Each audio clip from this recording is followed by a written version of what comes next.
Bismillahirrahmanirrahim. Assalamualaikum warahmatullahi wabarakatuh. Salam sejahtera. Jumpa sekali lagi dengan saya Suhaili Najimin. InsyaAllah YouTube channel saya Suhaili Najimin. Kita sama-sama memperkembangkan agama Islam ini, pengetahuan agama Islam ini. Saya akan bagi yang mudah-mudah saja. Dosa besar seterusnya adalah memakan harta anak yatim. Dosa besar ini memakan harta anak yatim. Anak yatim, tuan-tuan dan puan, dia ada kaidah. Siapakah anak yatim ini? Anak yatim ialah kanak-kanak yang kematian bapa sebelum berumur baligh. Kan, biasa perempuan dia balik ikut dia punya haid. Lelaki ni bermimpi, bermimpi manis. Ya, saya belajar dulu tu lah. Bermimpi, peluang mani lah. Kan, itu namanya balik. Itu tuan-tuan dan puan, anak yatim ini ialah yang sebelum dia balik mati dia punya orang tua yang bapa lah. Siapa pula kemudian maksud harta anak yatim? Apakah maksud harta anak yatim? Anak yatim pun ada harta kan ni? Mestilah kan ada kan, ada harta yatim, macam-macam harta orang ni ada. Harta yang diperolehi melalui pusaka, wasiat dan hadiah.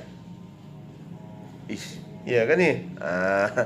Anak-anak yatim ini yang anak yatim ialah kematian ayah kan, sebelum balik. Kemudian harta anak yatim ini adalah harta yang budak itu peroleh. Satu melalui pusaka, pusaka orang tua dia. Yang kedua harta daripada wasiat. Wasiat lah, orang bagi wasiat, oh ini anak dia. Macam datuk kan, datuk dia bagi wasiat, oh ini harta dia lah. Dan juga hadiah, orang bagi hadiah. Hadiah ini tuan-tuan dan puan, hadiah kita ada satu gendang, satu yang berharga lah, emas kita bagi hadiah. Itu hadiah. Itu hadiah, dan itulah harta anak yatim. Juga termasuk dalam harta anak yatim.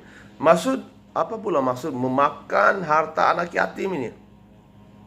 Ialah menggunakan manusia, orang lain menggunakan harta anak yatim ini untuk keperluan dirinya sendiri. Itu namanya makan harta anak yatim. Hukum dia haram. Allahu Akbar. Allah bagi tahu siapa yang makan harta anak yatim dalam Al-Quran, dia memakan api ke dalam perutnya. Cuba lihat kepada mereka yang makan harta anak yatim ini. Lihat perut dia, kembung. Kembung. Nauzubillah lah. Jadi elakkanlah makan harta anak yatim ini. Sebab dia akan menyebabkan orang itu akan sakit dan tidak pandai sembuh pun sebab makan harta orang. Nauzubillah. Tuan-tuan dan puan, apakah sebab sebenarnya Islam melarang memakan harta anak yatim ini? Islam melarang kita ni memakan harta anak yatim yang diperoleh, yang anak yatim punya sebelum balik ini, dia diambil dan dia makan. Kenapa? Apa dia punya? Kenapa Islam melarang? Satu, sebab anak yatim ini tidak kehilangan harta pusaka, supaya dia punya harta ini tidak akan hilang. Allahu Akbar. Yang kedua, mengelakkan terputusnya silaturahim. Kan? Yang ketiga, menjaga hak anak yatim sebagai pewaris daripada dicabuli. Kita kena jaga harta jurang ini. Kemudian yang keempat adalah memelihara kebajikan anak yatim. Anak yatim ini kita kena pelihara. Kesian anak yatim ini. Siapa lagi yang mau bagi jurang? Jurang ada harta tapi digunakan oleh orang lain. Dan sebenarnya dalam Islam kita boleh pengurus harta anak yatim ini, dia boleh ambil harta anak yatim itu keperluan diri dia jika dia pun tidak ada duit. Boleh, dan untuk anak yatim itulah untuk dia dan untuk yatim. Yang tidak boleh ini, dia ada duit kaya, dia guna lagi untuk yang harta anak yatim ini untuk diri sendiri. Itu tak boleh, fahuwa haram. Allahu Akbar. Itu Allah kasih benar kalau yang dia pun mau hidup kan. Ada yang harta anak yatim ini banyak, tapi yang penjaga dia ini tidak ada harta. Macam mana dia mau makan pun, jadi dia boleh ambil sedikit untuk dia dan untuk anak yatim. Itu tidak masalah. Kan mudah bagi Islam ini. Islam ini memudahkan dan memudahkan. Takkanlah dia urus tapi dia mati kebeluran pula. Susah juga kan.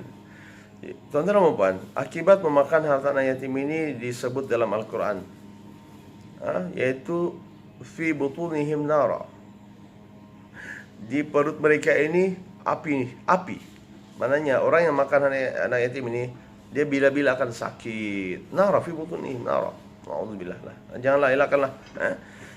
Kemudian dia juga akibatnya lah penganiayaan berlaku di situ. Tidak boleh makan harta orang-orang anak yatim ini. Dia bukan hak dia. Maka dia akan melakukan penganiayaan di situ. Budak-budak belum balik, tuan-tuan dan puan. Umur 7 tahun, 8 tahun, 4 tahun, 5 tahun, 6 tahun, 7 tahun, 8 tahun. Kan diorang belum lagi boleh mengurus harta dia. Jadi bila dia sudah balik ataupun sudah mendapat ilmu mengurus harta, kita akan ajarlah anak-anak itu macam mana hendak mengurus harta dia nanti. Ajar. Itu kan. Kemudian kenapa akibat dia lagi yang kedua adalah kebajikan anak yatim terabai dan terbiar. Akibat memakan harta anak yatim nanti terbiarlah tu anak yatim nanti, habis harta dia orang. Mana boleh. Bagaimana pula dengan kita hendak menjadikan dia sebagai modal untuk perniagaan, berkembang. Kemudian hasil itu boleh bagikan dengan anak yatim itu, boleh. InsyaAllah. Tapi kalau rugi macam mana? Allahu Akbar kan. Kalau boleh, janganlah rugi kan. Itu sebab kita kena ada ekonomi yang hebat. Mantap. Kemudian yang ketiga adalah menimbulkan pergaduhan nanti sesama keluarga, ahli keluarga. Tuan-tuan, biasanya anak yatim ini dia akan melakukan macam ni. Ada orang tua, ibu dan ayah ini. Kemudian dia ini biasanya adik-beradik ini. Si ayah adik-beradik dengan ini. Mungkin yang adik-beradik dengan ayah ni, yang ayah yang anak ni kan, ayah, dia punya abang, adik atau inilah. Dia punya ada adik-beradik. Kemudian kawin ada anak. Kemudian si ibu ada. Si ibu pun ada. Tiba-tiba dia anak yatim piatu ini, tuan-tuan, kehilangan ibu dan ayah, dua-dua. Banyak berlaku ni di dunia ini. Kemudian bayi yang ditinggalkan, anak yang ditinggalkan ini adalah kecil, 1 tahun, 2 tahun, 3 tahun, 4 tahun, 5 tahun. Banyak berlaku ini. Jadi diorang ada tinggalkan harta. Harta ini berbentuk aset. Berbentuk aset alih dan aset yang tidak alih. Berbentuk kereta. Mungkin dia liability. Itu kereta ini liability. Tapi kalau tanah, aset rumah ada 5, 6, 7 buah rumah, macam mana? Kan ada pelaburan dan sebagainya, macam mana? Mana itu punya harta anak yatim. Tuan-tuan, itu adalah anak yatim yang perlu daripada pusaka daripada ayah dia. Kan? Kemudian mungkin ayah dia hadiahkan untuk dia ataupun orang lain hadiahkan untuk dia. Kan? Jadi kita orang yang sekitar ini tidak boleh makan tu anak yatim. Dan satu masalah itu tuan-tuan dan puan, ada yang kita nampaklah. Ada juga apabila berlaku kematian, kebiasaan masyarakat kita lah, kita melakukan satu baca yasin, doa kan. Tuan-tuan, tahukah tuan-tuan dan puan bahawa andainya ada yang kematian ibu dan ayah ni, paling jauhlah berlaku kemelangan misalnya. Kemudian ibu dan ayah kemelangan, kemudian ada anak dan biasanya yang dibuat di Malaysia ini ataupun di Nusantara ini, ramai yang akan buat kenduri. Kenduri kan, baca yasin 7 hari 7 malam lah. Kemudian apa yang dimakan itu tuan-tuan, dia sebenarnya daripada mana? Kalau andainya yang lepas baca yasin atau baca doa itu ada kenduri, dia adakan itu, makan itu daripada mana? Andainya harta itu andainya duit digunakan yang untuk makanan itu oleh para jemaah itu makan daripada harta anak yatim, tak boleh. Besar-besar ni. Tapi andainya makanan yang disediakan itulah daripada saudara-saudara mara sebagai sedekah, itu best. Sedekah kan, tidak masalah. Allah Akbar. Tapi itu yang kita cubalah, kita cuba untuk kaji supaya kita tidak terjerumus dalam makan harta benar anak yatim ini, insyaAllah. Jadi saya rasa itu adalah perkongsian untuk kita.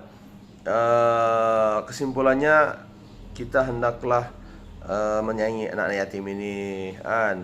Kita tolong mereka sampailah mereka dewasa. Dan kepada anak-anak yatim itu pula kita berikan mereka didikan agama Islam lah, dengan bagus.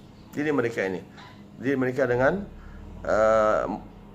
biar kehilangan orang tua ni, dia perlu ada motivasi. Mereka motivasi yang terbaik. Sampailah mereka jadi besar balik, sampailah habis peperiksaan, sampai habislah SPM dan sebagainya, sampai orang tua. InsyaAllah dia akan membantu. Itu yang Islam mahu. kita hidup dalam keadaan sejahtera insyaallah. Jadi saya itu saja untuk perkongsian cepat tentang anak yatim. Wabillahi taufiq wal hidayah. Assalamualaikum warahmatullahi wabarakatuh. Dan jangan lupa subscribe ya YouTube channel saya Sahil Nazmin. Wabillahi taufiq wal hidayah. Assalamualaikum warahmatullahi wabarakatuh. Wassalam, jumpa lagi insyaallah.